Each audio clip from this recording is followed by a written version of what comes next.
قناعتمندی و همه کشورهای هم مؤلفی خطنامه مجمع عمومی سازمان ملل متحد در رقمی 71222 که سالهای 2018 2028 را همچون 10 ساله بین المللی عمل با برای رشد استوار اعلام کرد.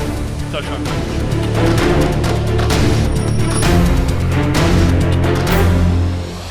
А сейчас я предоставляю слово его превосходительству Эмомали Рахмону, президенту Таджикистана и инициатору международного десятилетия действий «Вода для устойчивого развития».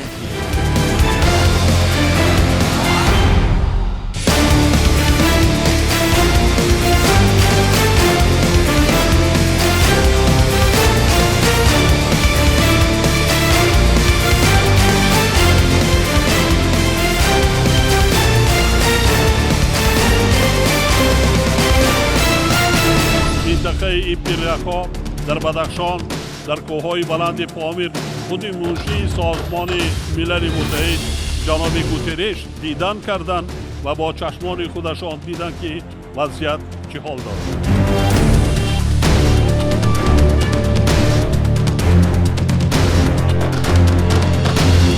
Я хочу поблагодарить президента Рахмона из Таджикистана за то, что он возглавил эти усилия в Генеральной Ассамблее. Я помню, как я в прошлом году ездил в Таджикистан.